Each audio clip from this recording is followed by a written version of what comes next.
Thanks, Max. And that's a really good reminder in the room over there, the TUI room.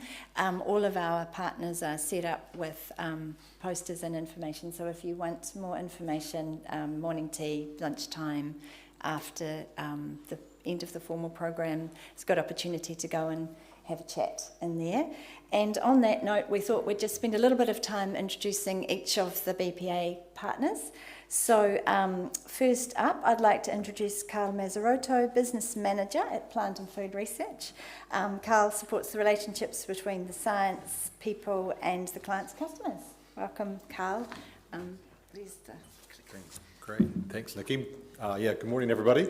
And as Nikki just said, I think, push the green one, is it? The green one should.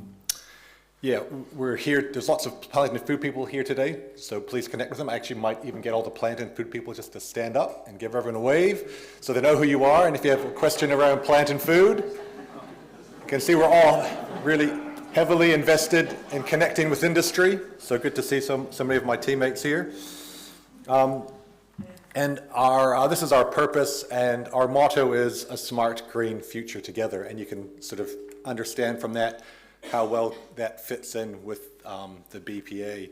You know, a smart green future is all about being sustainable. How do we use interesting science and technology in innovative ways to bring more value to New Zealand? And I think the most important part of that is the together part. Like, we don't want to be scientists up in our ivory tower just doing things for academic reasons. We want to be connected with our collaborators and the other CRIs and universities, but we also really, really want to be connected with the industry to be delivering real impact for Aotearoa. And if you look at how Plant and Food is positioning itself and the impact we want to have, this is from our strategy. You can see what we've called our 4 impact domains, where we want to work, and you can see through these that these are also all quite strongly aligned with the goals of adding value to bioresources. So making our food system more sustainable by getting all the food we can out of the foods we grow and the fish we harvest. We want to ensure food security as well by ensuring that we're getting as much value and nutrition out of the foods we grow. We want to use smart systems, innovative technologies, and we all want to do that with the consumer in mind and developing healthy foods that consumers in New Zealand and around the world enjoy. We've got a range of technologies that we can bring to a BPA project. These are just some of them. We do everything from working on orchards, so we can look at sort of lower value byproduct utilization in terms of making fertilizers to boost production on orchards. We want to look across the supply chain in terms of post-harvest and how we get food products moving down the value chain with the most and the best quality possible. We do a lot of work with consumers from a consumer sensory perspective, but also clinical trials proving health benefits. We do product and process development, food safety, and the other thing that we have is a capability to running techno-economic analysis and modeling so we can understand the opportunities from a financial perspective as well. This is just a quick example of one simple project we ran with the Central Otago District Council. They were concerned about the amount of waste or second and thirds being generated out of their fruit pack houses, particularly around apples, apricots, cherries, peaches, and nectarines. And so we did a fairly simple paper-based exercise where we looked at the FSAN's pre-approved health claims, which are in the green bar there, and which of the fruits would hit upon those, would have the required nutrition content to hit those requirements for that. And you can look at that and say, well, that's kind of interesting, lots of stuff in vitamin C, but the beauty of something like this is that you can go, well, if I want to do something differentiated, what could I do? And you could kind of go through the list and you go, well, hydration and physical performance. You know, that could be a sports product. Can we make an interesting sports product based on a summer fruit blend of apricots, cherries, peaches, and nectarines? These are some of the bioresources and the products that we've worked on in the past. And again, it aligns quite nicely with the purpose of Plant and Food in terms of working in horticultural, so fruit, vegetables, cereals, and seafood. But we've done work on apples and oranges, vegetables from onions, potatoes to mushrooms. We've worked on lots of marine products as well, from marine oils to recovering collagen from fish waste as well, and we've even done work on vanilla. So just some take-home messages. So plant and food at the moment, and it seems a bit strange to be talking about plant and food when we've got the formation of the PROs coming up, but we provide R&D to the arable fruit and vegetable companies, seafood companies, particularly around BPA projects, really wanting to capitalize on maximizing value and promoting healthy and nutritious foods, and we work really well with the other BPA partners. And this image here is a picture of one of our food technologists, Thomas Sowersby, working alongside one of Callaghan Innovations process engineers, Peter Dyer, with Mike Keller from New Zealand Extracts, who's talking later on today about one of our BPA projects. So, like I said, yeah, we want to find smarter, greener solutions today to help secure the world we want to live in tomorrow, and we want to do that together with our industry partners. Thank you.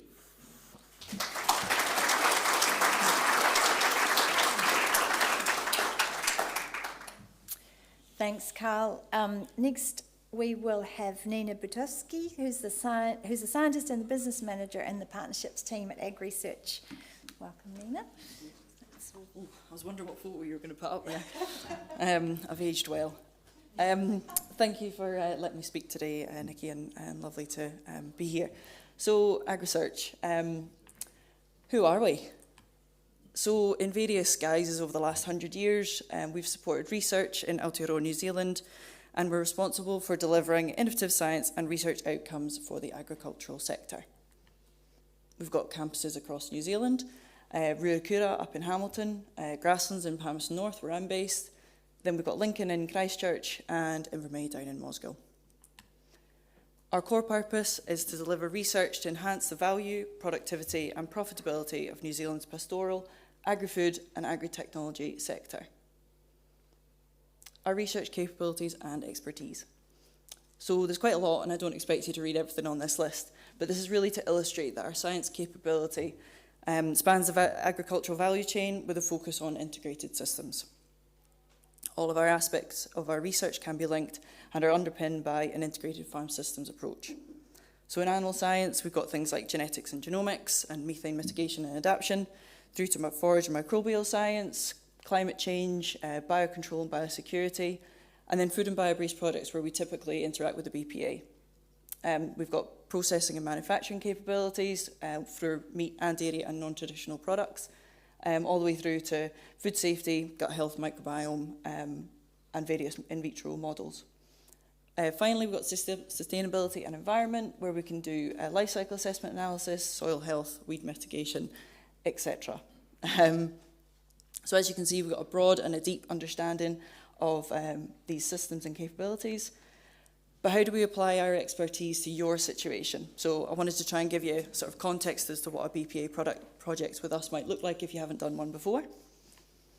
So first on that list might be feasibility, looking at the technology readiness level 0 to 1.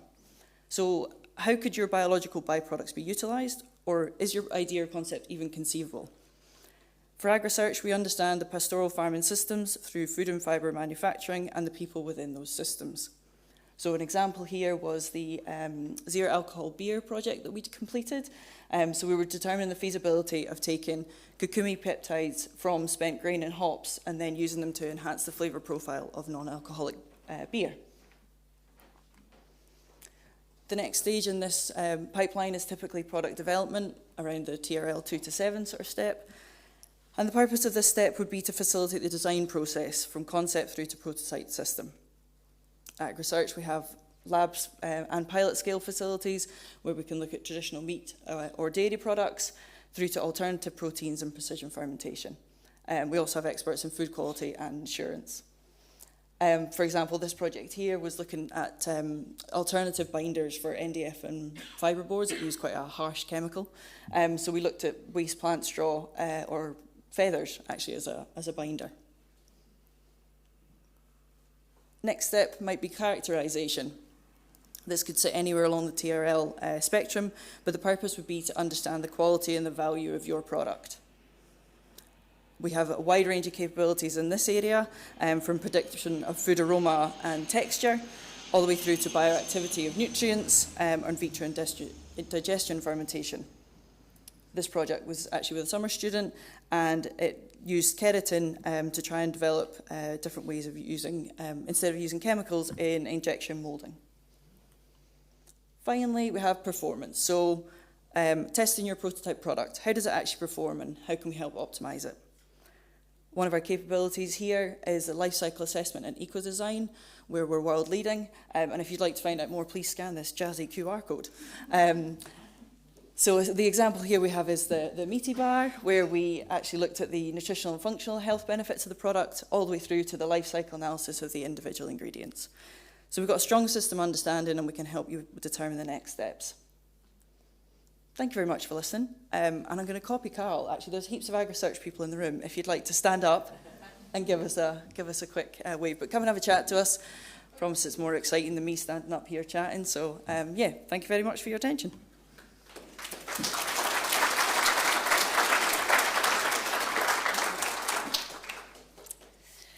Thanks, Nina.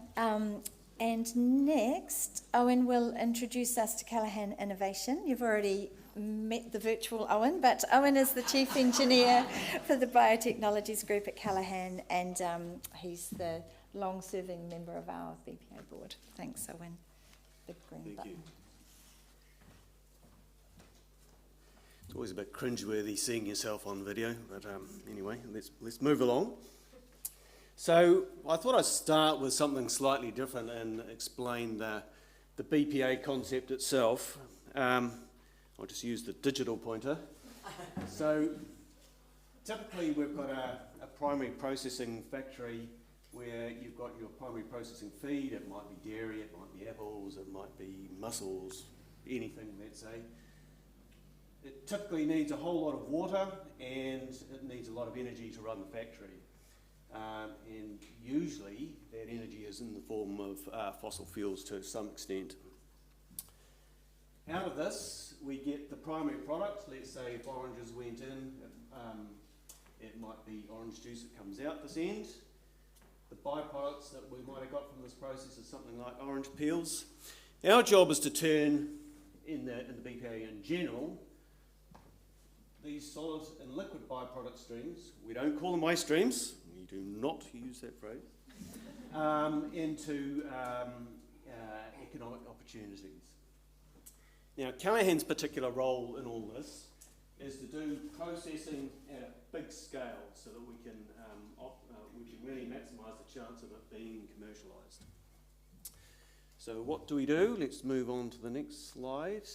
So we've got, in biotechnologies, we've got 6 teams, 3 of which are focused on the processing and do most of the work in the BPA.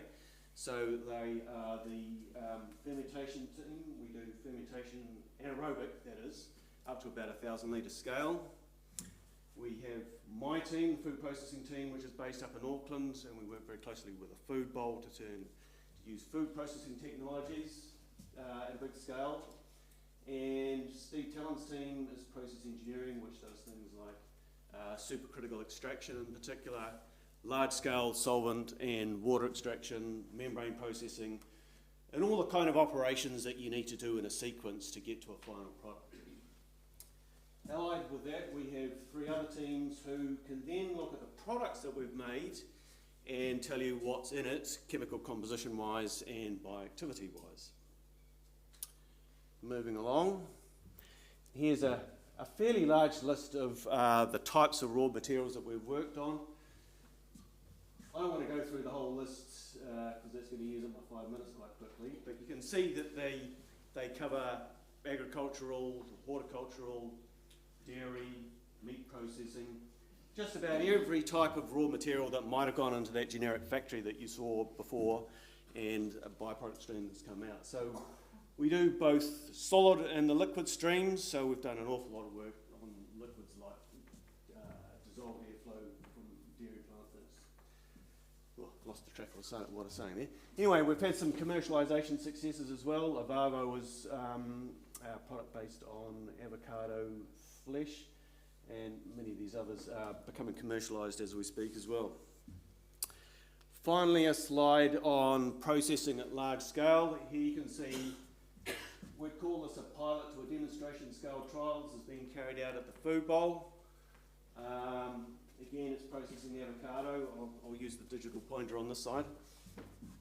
Off to the side here is a screw press that generates a press cake. It's going to a hot water extraction tank. This is about 600 litres. Solution from that goes to a decanter, to a membrane filtration plant, a few other steps. Then it's going to go in the blast freezer and then a freeze dryer elsewhere. So at this kind of scale, maybe that's tens of kgs to about a tonne of raw material going into the process. This then might go to a graduation facility like Mike Turner is going to tell you about at New Zealand Extracts, where that can be done at tens to hundreds of tonnes in a production run. Sorry. Yeah, that's about all I want to say. Thank you.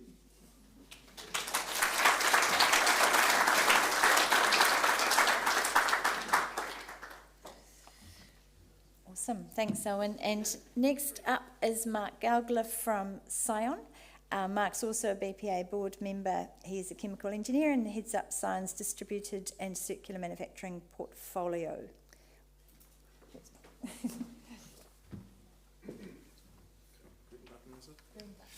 Morning everyone, as Nikki said, my name is Mark, I'm from Scion. What does one use the color? Green button? At the TV, all right. Oh, there we go. Someone's pressed the button. All right, Scion. So what does Scion do? We specialise in driving innovation, technology, and science and research for the forest sector, for wood materials, wood-derived materials, and the wider biomaterial side of things. So most of the things that we are working with in the BPA context and the projects sit in four of our research portfolios.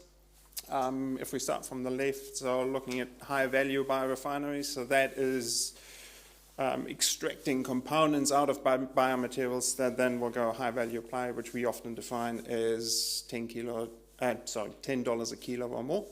Bioproducts and packaging is a bit self-explanatory, so looking at the wider application of the materials, including fibre packaging. We've got some examples out at the booth. As Nikki said, I look after distributed and circular manufacturing, so that is looking at new processes and advanced manufacturing and how can we keep things in circulation. And then last but not least, and one of the big areas is integrated bioenergy, so looking at how we utilise biomaterials for energy recovery. Solid, liquid, gaseous fuels play a role. So what I thought I'll do is I'll talk a little bit about the capabilities that underpin all this. Just like colleagues from the other CRIs in Science been around for quite a while, build an extensive base of capabilities that we can use in the BPA context. I've put some examples up. So if we're talking about biorefining, for example, extracting materials out and making sure that we understand how to do it, where to use those materials and where the market is. So we've built capabilities in the characterization space. We're very proud of our NMR upgrade, which was recently opened by Minister Reti. This chap is Professor John Rolfe. For those of you who are in the sort of woody biomaterial space, he is the person looking after lignin. I think what is also quite good for us is the combination of analytical tools, but we can also grow stuff in our research nursery. And then large-scale biopilot, which is our pulp and paper plant, so using 1 tonne per day sort of input on usually woody biomass, but we're also running other lignocellulosic feedstock. In the technology space, biotech and biomaterials space, so where we come from, packaging is one of the things that we've done for many decades, but we're now branching out into what other fibers can be used. Then how can we manufacture new composites, new materials, bioplastics. Some of the formulation that EPL, for example, use, I've got Stephen somewhere, came out of our lab in collaboration with them. We're working very closely with Ecogas on some of their fermentation systems and the likes of Upflow, Cawthron, here on gaseous fermentation. So building that up to a 100-litre scale, and then working with Owen and his group at Callaghan to go beyond that. And last but not least is the biomanufacturing future systems, where we're looking at modular technologies, such like, for example, what Cetogenics is developing, very close to our head office. How do we manufacture products and value from, it's a busy airport, from biomaterials, where techno-economic was mentioned before, so where do we have the material available now and then in the future? So this is systems modeling. A couple of slides down below here where we're using AI and advanced sensing to look at where materials are and where can we derive value from in the future. And we're also starting to work heavily in digital twins for a couple of those, even waste-based utilization technologies. It's really exciting to see some of those things come through. Well, that was a very, very quick snapshot of Scion.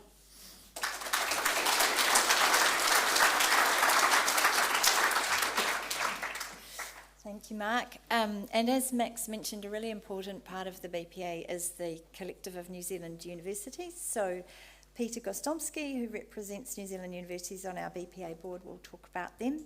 Peter is a professor in chemical and process engineering at the University of Canterbury. Thanks, Nikki. Thank you, everybody. Here just talk about the university engagement. Universities have always been a partner with the BPA since its conception.